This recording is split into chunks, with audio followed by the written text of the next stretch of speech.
भारत में अब अभिव्यक्ति की आजादी खतरे में है या फिर उसकी भी कोई सीमा होनी चाहिए? क्या एक प्रोफेसर का सोशल मीडिया पोस्ट देशद्रोह बन सकता है? और क्या सुप्रीम कोर्ट के आने वाले चीफ जस्टिस ने इस फैसले से एक बड़ा संदेश दिया है? हर कोई अपने अधिकारों की बात करता है, लेकिन देश के प्रति कर्तव्य की बात कौन करता है? ये सवाल पूछा है सुप्रीम कोर्ट के जज सूर्यकांत ने, और उनकी यह टिप्पणी अब देश भर में बहस की वजह बन गई। 18 मई 2025 हरियाणा पुलिस ने अशोका यूनिवर्सिटी के प्रोफेसर अली खान महमूदाबाद को गिरफ्तार किया। आरोप था कि उन्होंने ऑपरेशन सिंदूर और महिला सैन्य अफसरों कर्नल सोफिया कुरैशी और विंग कमांडर व्योमिका सिंह पर एक आपत्तिजनक सोशल मीडिया पोस्ट किया था। पोस्ट में उन्होंने दक्षिणपंथी लोगों से पूछा था कि अगर वे इन महिलाओं को की तारीफ कर रहे हैं तो उन्हें मॉब लिंचिंग और बुलडोजर राजनीति के खिलाफ भी आवाज उठानी चाहिए।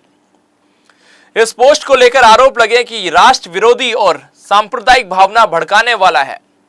इस गिरफ्तारी के बाद अशोका यूनिवर्सिटी के छात्रों और शिक्षकों ने प्रदर्शन किया। मामला सुप्रीम कोर्ट पहुंचा और फिर जो हुआ उसने इस मुद्दे को सिर्फ एक गिरफ्तारी से कहीं ज्यादा बड़ा बना दिया। इस केस की सुनवाई कर रही जस्टिस सूर्यकांत और जस्टिस एन.के. सिंह की बेंच ने कहा हर कोई बोलने का अधिकार है, लेकिन क्या यह समय ऐसे मुद्दे उठाने का है जब देश आतंकवाद से जूझ रहा है? उन्होंने कहा देश एकजुट होकर संकट से जूझ रहा है। ऐसे समय में अगर कोई सस्ती लोकप्रियता के लिए उकसाने वाले शब्द इस्तेमाल करे तो ये सही नहीं है। उन्होंने एक और बेहद महत्वपूर्ण बात कही, लोग अभिव्यक्ति की आजादी की बात करते हैं, लेकिन देश के प्रति अपने कर्तव्यों की बात क्यों नहीं करता? डॉग विस्लिंग शब्द का इस्तेमाल करते हुए जस्टिस सूर्यकांत ने कहा कि प्रोफेसर की भाषा जानबूझकर कुछ लोगों को भड़काने वाली थी। उन्होंने कहा आप विद्वान हैं, आपके पास शब्दों की कमी नहीं हो सकती। आप वही बात सरल सम्मानजनक भाषा में कह सकते हैं, यानी आप जो कह रहे हैं वो मायने रखता है, लेकिन कैसे कह रहे हैं और वो भी ज्यादा मायने रखता है। उन्होंने ये भी साफ कर दिया कि प्रोफेसर को जमानत तो मिल सकती है, लेकिन जांच बंद नहीं हो सकती। सुप्रीम कोर्ट ने एसआईटी बनाकर जांच जारी रखने के निर्देश दिए।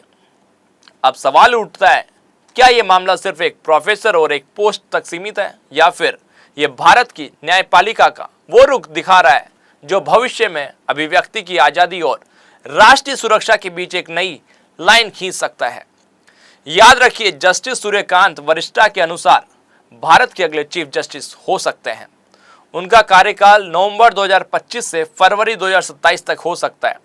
अगर यही सोच रही तो आने वाले सालों में न्यायपालिका अभिव्यक्ति की आजादी को सिर्फ अधिकार नहीं बल्कि कर्तव्य और जिम्मेदारी से जोड़कर देखेगी।